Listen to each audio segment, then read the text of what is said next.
We camped with a giant Bigfoot. I get it.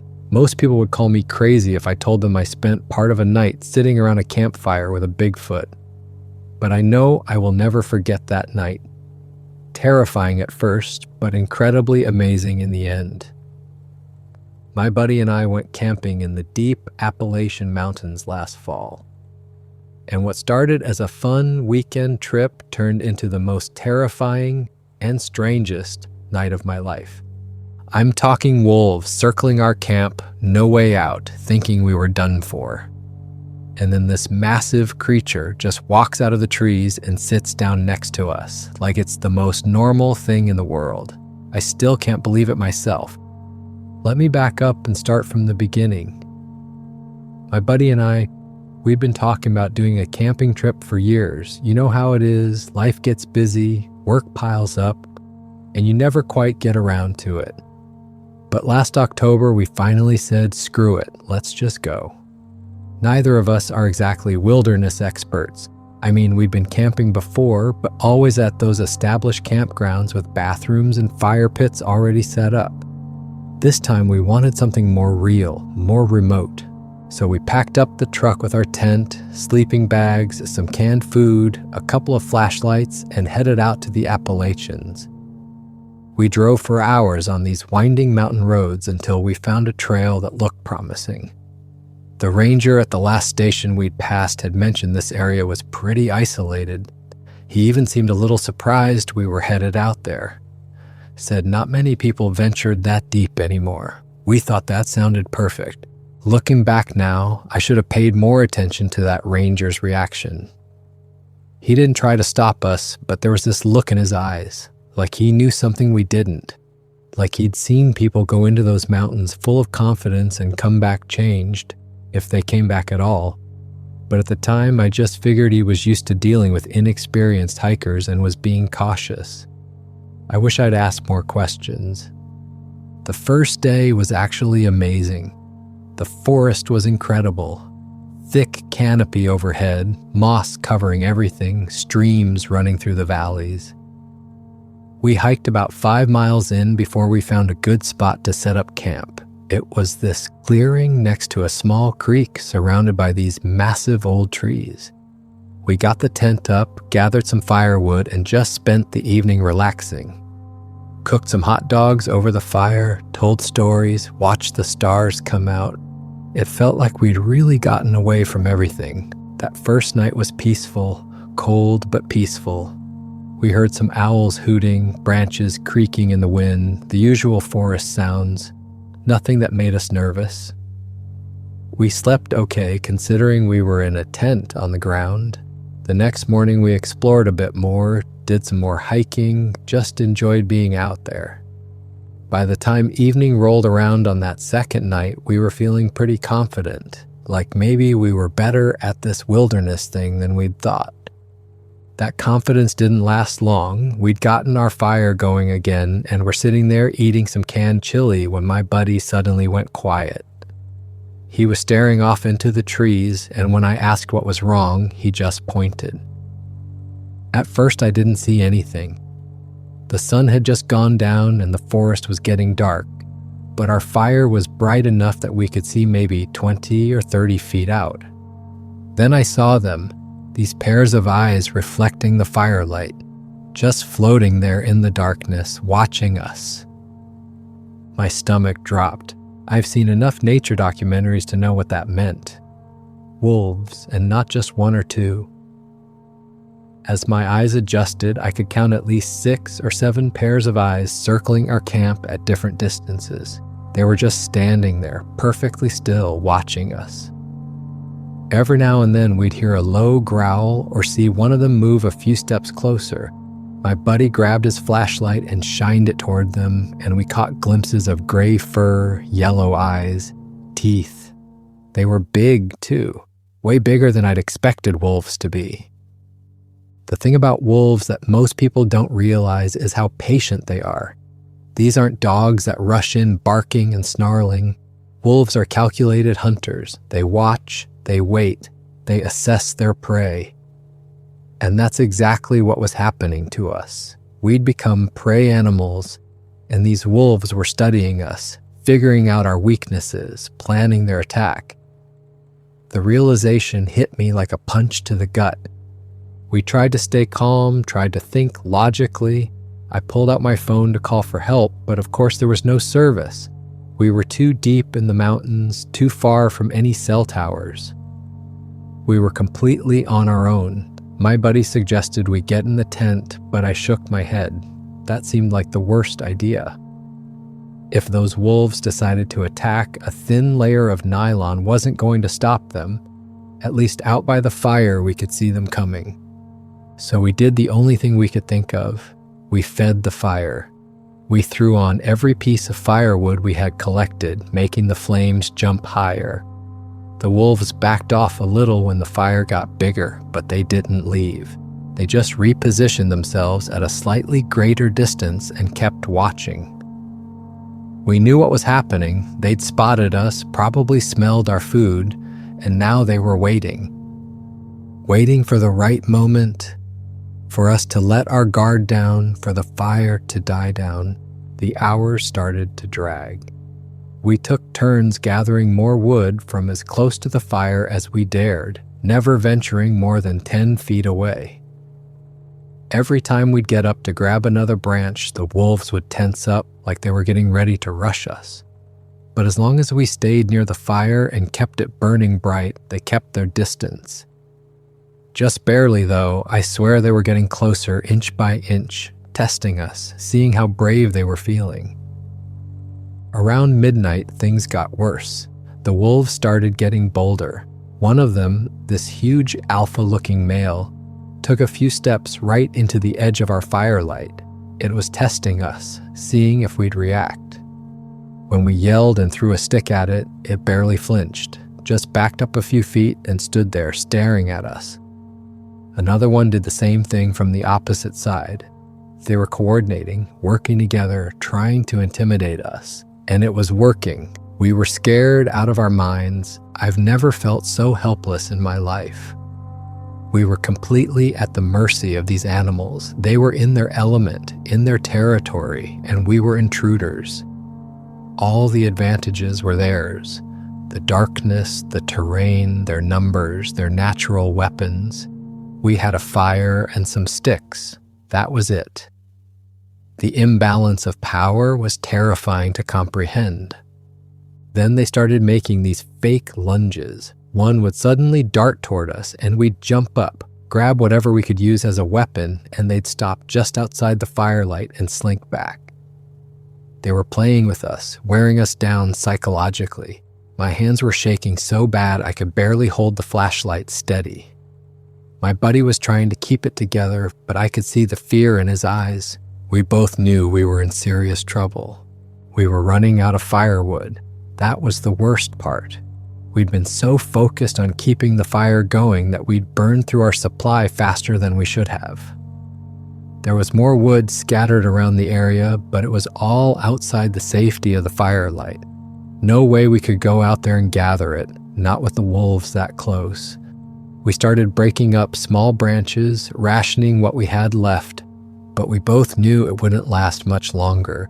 Maybe another hour, maybe 2 if we were lucky. And then what? I'm not ashamed to admit I was praying. I'm not even particularly religious, but right then I was making all kinds of promises to whatever higher power might be listening. Please, just get us through this night. Let us see the sunrise. I'll be a better person. I'll appreciate what I have. Just please don't let us die out here like this. My buddy was doing the same thing, I could tell. We'd gone from confident campers to desperate men real quick. The thought kept running through my mind. We're going to die out here. Our families would never know what happened. We'd just become another statistic, another couple of hikers who went into the wilderness and never came back. Search teams might eventually find our remains torn apart by wolves scattered across the forest floor. It was a horrible thought, but I couldn't shake it. Death felt inevitable at that point. It must have been around 2 a.m. when things reached their worst point. The wolves had gotten so close they were barely outside the ring of firelight now. One of them, That same big alpha was maybe 10 feet away from us, close enough that we could hear its breathing, see its muscles tensing. The others had moved in too, tightening the circle. They'd made their decision. They were going to rush us, and soon we could feel it. My buddy grabbed a burning stick from the fire, held it out like a torch. I did the same. If they came at us, at least we'd go down fighting. The alpha took another step forward, then another. Its lips curled back, showing these huge teeth. A low growl rumbled from its throat. The others responded with their own growls, this chorus of predatory sounds surrounding us. This was it. They were about to attack. And then we heard it. This sound that I can't even properly describe. It was like a roar, but deeper, more powerful than any roar I'd ever heard.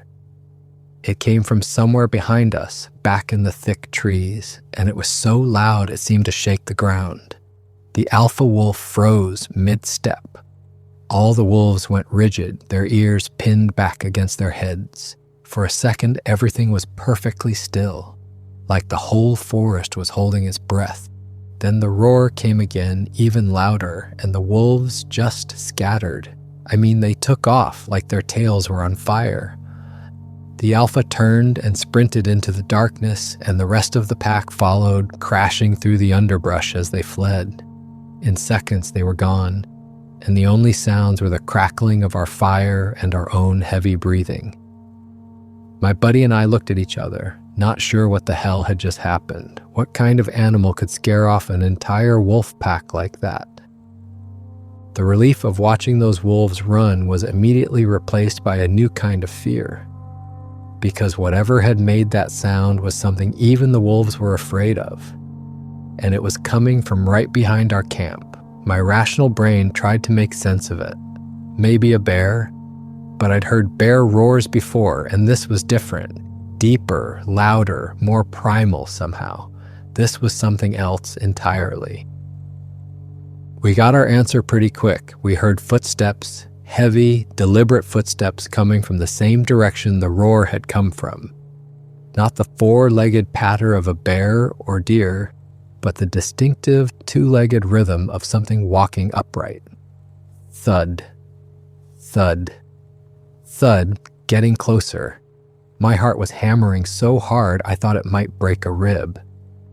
We both grabbed our burning sticks again, backing closer to the fire, unsure if we should run or fight or what. Then it stepped into the firelight, and I swear my brain just stopped working for a second. It was huge. And I mean huge. At least 9 or 10 feet tall, maybe taller, covered in dark hair from head to toe, with these massive shoulders and arms that looked like they could tear a car door off its hinges. The face was somewhere between human and ape, with a heavy brow ridge, a wide nose, and eyes that caught the firelight and reflected it back at us. This was a Bigfoot, a real, actual Bigfoot standing right in front of us. I couldn't move. Couldn't think, couldn't process what I was seeing. My buddy made this weird choking sound, like he was trying to say something but forgot how words worked. The Bigfoot just stood there for a moment, looking at us. Then it looked at the fire, then back at us. And then, I still can't believe this part, it just sat down next to the fire. Not aggressive, not threatening. It just lowered itself to the ground, maybe 6 feet away from us, and sat there cross-legged, staring into the flames. The way it moved was unsettling. So fluid, so graceful for something that massive. It didn't lumber or stumble like you'd expect from a creature that size. It moved with purpose and control, every motion deliberate and efficient. This wasn't some clumsy beast. This was an apex predator perfectly adapted to its environment, comfortable in its own power. We were frozen, absolutely frozen. This creature had just saved us from the wolves, and now it was sitting at our campfire like it was waiting for us to pass the marshmallows. My mind was racing. Was it dangerous? Was it going to attack us? Should we run? but something about its posture, its body language seemed almost peaceful. It wasn't showing its teeth, wasn't making aggressive gestures. It was just sitting there, warming itself by the fire. After what felt like an eternity but was probably only a minute or two, my buddy slowly reached into our supply bag and pulled out a can of beef stew.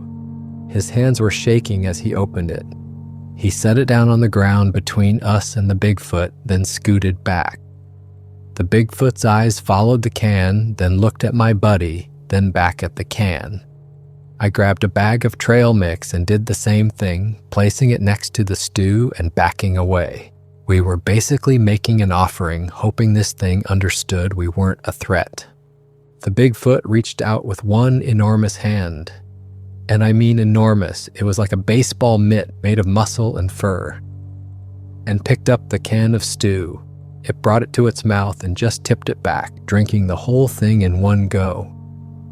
Then it set the empty can down gently and picked up the trail mix. It opened the bag, which looked tiny in its massive hand, and poured some into its palm. Started eating it one handful at a time, like a person might. We just sat there stunned, watching this creature eat our food. My buddy grabbed our remaining supplies, another can of chili, some jerky, and apple, and placed them within the Bigfoot's reach. I don't know what we were thinking, maybe that if we kept feeding it, it would keep protecting us, or at least wouldn't hurt us. The Bigfoot methodically worked its way through everything we offered, eating in this calm, unhurried way. Now that I had a chance to really look at it, though I was still terrified and my hands wouldn't stop shaking, I tried to take in the details. The hair wasn't uniform black like it had first appeared. In the firelight, I could see it was actually dark brown with gray streaks running through it, especially around the face and shoulders. Its face was weathered, deeply lined, with scars visible even through the hair. This was an old Bigfoot, if such a thing exists. An elder, maybe. The smell was something else. Even from several feet away, the odor was intense, not quite like a skunk, but similar. Like old sweat mixed with wet dog mixed with something musky and wild I'd never encountered before. It was the smell of something that lived completely outside of human civilization, that had never worn clothes or used soap or slept in a bed. A truly wild smell that made my primitive brain scream danger even as the creature sat there peacefully.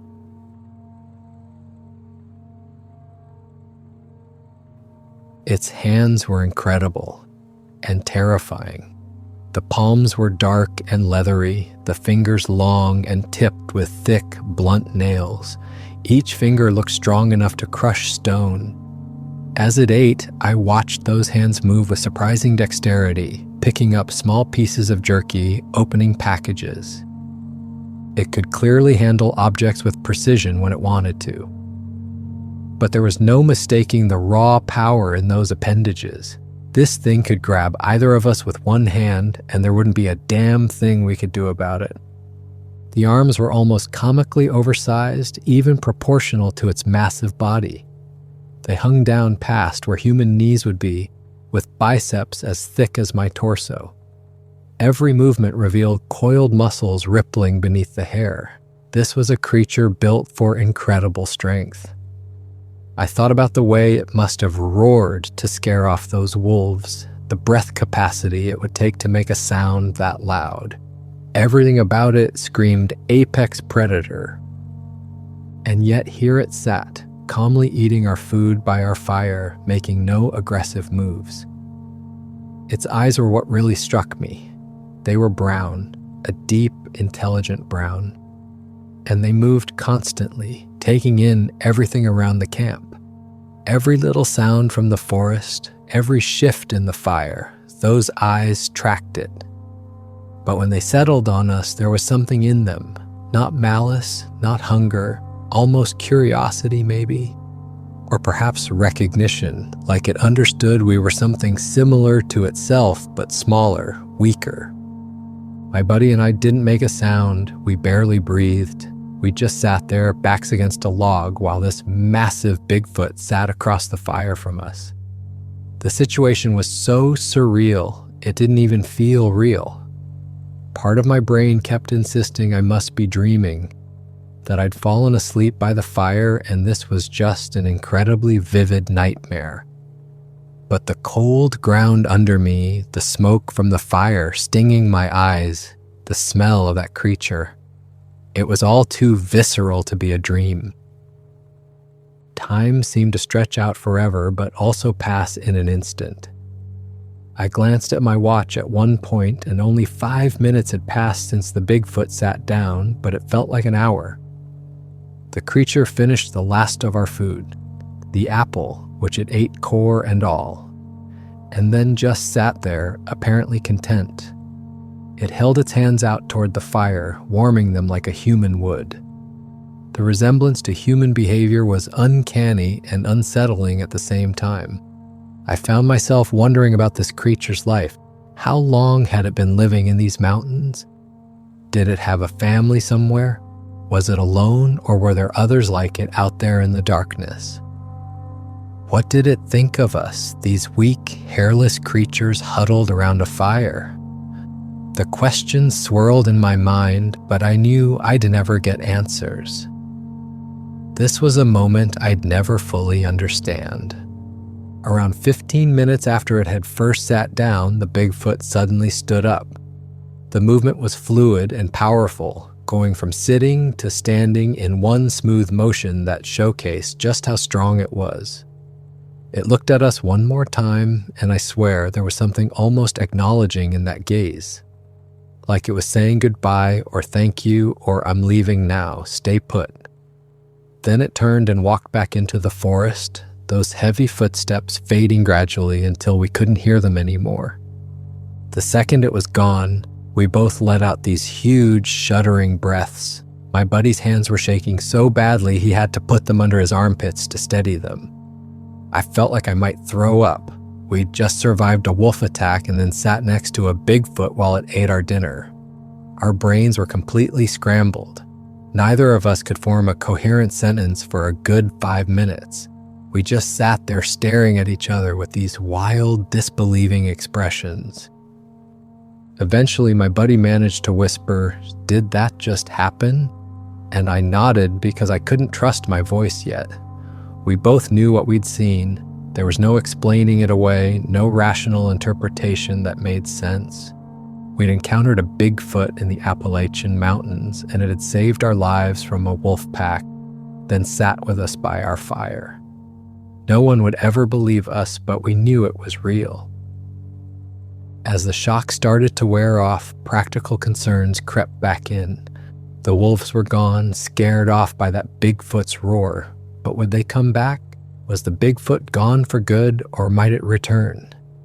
And more importantly, could we survive until morning? We were out of food now, having given it all to the creature, and we only had a little bit of firewood left. The sky was still pitch black, no hint of dawn yet. It must have been 3 or 4 in the morning at most. We decided to wait it out. The wolves hadn't come back yet, and we figured if they were going to, they would have by now. The Bigfoot had established this area as its territory with that roar, and apparently that was enough to keep them away. So we kept the fire burning with what wood we had left, huddled together for warmth, and waited for the sun to come up. Every sound made us jump, every shadow in the trees made our hearts race, but nothing else happened. The forest was eerily quiet, like every animal in it was holding its breath. When the first light of dawn finally started creeping through the trees, we almost cried with relief. We'd made it. We'd survived the night. The moment there was enough light to see by, we started packing up our camp. We moved fast, throwing everything into our bags without bothering to fold or organize anything. We just wanted to get out of there, get back to civilization, get somewhere safe where massive creatures and wolf packs weren't a concern. Before we left, my buddy grabbed a couple of thick branches and broke off the smaller twigs, making crude clubs. I did the same. We both knew it was probably pointless, If we ran into that Bigfoot again or the wolves came back, tree branches weren't going to save us. But it made us feel slightly less vulnerable, having something in our hands that could theoretically be used as a weapon.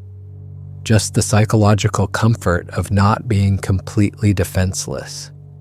We started our hike back to where we'd left the truck. It should have taken us a couple of hours at a normal pace, but we were practically running, stumbling over roots and rocks in our hurry to get out of those woods. And the whole way, the forest was silent. I mean, absolutely silent. No birds chirping, no squirrels chattering, no insects buzzing. Nothing, just the sound of our footsteps and our breathing and the occasional crack of a twig under our feet. I remembered something I had heard once about how when a predator's nearby, the whole forest goes quiet. All the prey animals shut up and hide, hoping not to be noticed. They say you can tell when there's a mountain lion or bear in the area because suddenly you won't hear any birds, won't see any squirrels or rabbits. The forest just goes dead silent in fear.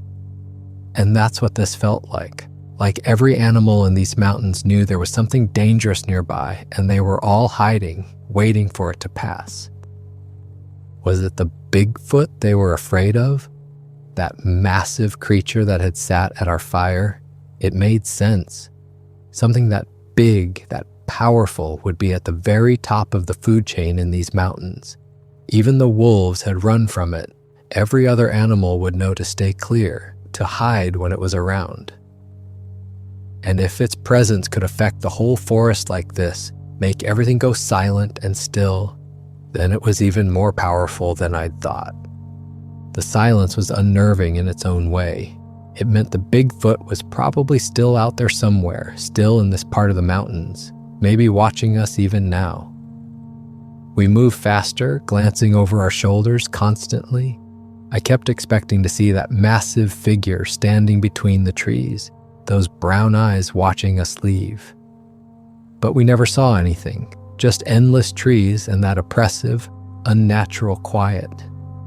It wasn't until we were maybe a mile from the trailhead that we started hearing normal forest sounds again, a few birds chirping in the distance, a squirrel barking at us from a branch. The gradual return of life felt like crossing some invisible boundary line, leaving the Bigfoot's territory and entering a safer zone. My buddy and I both relaxed a little, though we didn't slow down. We wouldn't feel truly safe until we were in the truck with the doors locked. When we finally stumbled out onto the dirt road where we'd parked, the truck looked like the most beautiful thing I'd ever seen. We threw our gear in the back, jumped in, and my buddy started it up before I'd even closed my door. We tore out of there, kicking up rocks and dirt, not caring about the rough road or the branches scraping the sides of the truck. We just needed to get away from those mountains, away from whatever was out there in those deep woods. The nearest town was about 30 miles away, and we didn't say a word to each other the entire drive. We were both too shaken up, too busy processing what had happened. When we finally pulled into a gas station on the edge of town, we just sat there in the parking lot for a while, staring at the normal people going about their normal lives. They had no idea what was out there in those mountains, no idea that Bigfoot was real, that it walked those forests and scared off wolves and sat by campfires. Eventually, my buddy broke the silence. He asked if we were going to tell anyone. And I didn't know what to say. Who would believe us? Even if we told the truth, people would think we were crazy or lying or that we'd been hallucinating from fear and exhaustion. There was no proof, no photos, nothing but our word. And our word would sound insane to anyone who wasn't there. But we decided we had to tell someone, even if they didn't believe us. So we went into the gas station and asked if there was a ranger station nearby. The clerk gave us directions, looking at us kind of funny because we were filthy and exhausted and probably looked half crazy. We drove over there and tried to explain what had happened to the ranger on duty. We told him about the wolves, about the roar, about the creature that sat by our fire. The ranger listened politely, took notes, and nodded in all the right places. But I could see in his eyes that he didn't believe us. He probably thought we'd seen a bear and our imaginations had run wild. When we finished, he thanked us for the report and said they'd keep an eye out for wolf activity in that area. Didn't say a word about the Bigfoot. We left feeling stupid for even trying to tell anyone. On the long drive home, my buddy and I finally talked about it. We went over every detail, making sure we both remembered it the same way, that we hadn't imagined or misremembered something. But our stories matched perfectly. The wolves circling, the roar from the trees, the massive creature stepping into the firelight, the way it sat down and ate our food, the terrifying power in its body, the intelligence in its eyes. Neither of us had dreamed it or made it up. It had really happened. We also talked about what it meant. That creature could have killed us easily if it wanted to. One swipe of those massive arms and we'd have been done. But instead, it had saved us from the wolves and then sat peacefully by our fire. It had accepted our offering of food and left us unharmed. Why? Was it curious about us? Did it understand we weren't a threat? Or was there something more to it, some kind of intelligence or reasoning that we couldn't comprehend? My buddy thinks the Bigfoot recognized that we were in trouble and decided to help, like it understood the situation and made a conscious choice to intervene. I'm not sure I buy that. It seems too human, too rational. But I also can't explain its behavior any other way. It drove off the wolves, sure, but then it sat with us. It could have just scared them away and left. Instead, it stuck around, shared our fire, ate our food. That suggests something beyond basic animal behavior. Whatever its motivations, I'm grateful it showed up when it did. Without that Bigfoot, I don't think we would have survived that night. The wolves were closing in, we were out of options, and it was only a matter of time before they attacked. That creature saved our lives, no question about it. And yeah, it was terrifying. The most terrifying thing I've ever experienced. But it was also kind of incredible. To be that close to something that's supposed to be a myth, a legend, and to realize it's real, that changes you. I think about that night all the time, the feeling of complete helplessness when those wolves were circling, the shock of hearing that massive roar, the surreal sight of that huge, hairy figure sitting across the fire from us, the smell, the eyes, the power in every movement. It plays in my head like a movie I can't stop watching. Sometimes I wonder if I should have tried to get a picture, but my phone was dead, and honestly, in the moment, the last thing on my mind was documentation. I was just trying to stay alive. My buddy and I both agreed we're never going camping that deep in the mountains again, at least not without being way more prepared. Better weapons, satellite phone, more knowledge of the area. What we did was stupid and reckless, and we're lucky we survived. That wilderness isn't a playground. It's real and wild and dangerous. And there are things out there that most people don't believe exist. We know better now. But I'm also glad we went, in a weird way. Because now I know. I know Bigfoot is real. I know it's out there in those mountains, living its life far away from human civilization. I know it's dangerous and powerful, but maybe not mindlessly aggressive. I know the world is bigger and stranger than I thought it was. And there's something kind of beautiful about that, even if it scared the hell out of me. These days, when I hear people talk about Bigfoot sightings or cryptids or whatever, I don't laugh anymore. I don't roll my eyes or think they're crazy, because I know what they might have seen is real. I know that feeling of trying to explain something impossible to people who will never believe you. It's frustrating and isolating, but it's also kind of a relief to know the truth, even if no one else does. Sometimes I wonder if that Bigfoot is still out there in the same area, if it remembers that night the way I do, if it ever thinks about the two scared humans it found by a fire, surrounded by wolves. Probably not. It's an animal after all, even if it's an incredibly intelligent and powerful one. But maybe on some level it remembers. the same way I'll remember that night for the rest of my life. The thing that sticks with me most is the silence, that unnatural quiet in the forest as we hiked out, every animal hiding from the apex predator in their midst. It was a reminder that we were in the Bigfoot's world, not the other way around. Those mountains belonged to it and creatures like it. We were just visitors, and not particularly welcome ones at that. The fact that we made it out safely was more luck than anything else. A quirk of chance that the Bigfoot decided to help us rather than ignore us, or worse. My buddy handles it differently than I do. He doesn't like to talk about it much, says it gives him anxiety to think about that night. He's thrown himself into work and normal life, trying to put it behind him. But I can't do that. I think about it constantly. I read everything I can find about Bigfoot sightings, watch documentaries, look at maps, trying to figure out exactly where we were. Part of me wants to go back to see if I can find any evidence, any trace of that creature. But I know I never will. That was a once-in-a-lifetime encounter, and I'm not sure I'd survive a second one. The experience changed how I see the world. I used to think we humans had everything figured out, that science had cataloged every major species on Earth. But now I know better. There are still mysteries out there, still undiscovered things living in the wild places humans rarely venture. The Bigfoot proved that to me. And if Bigfoot is real, what else might be out there that we've dismissed as myth or legend? It's both exciting and humbling to realize how little we truly know.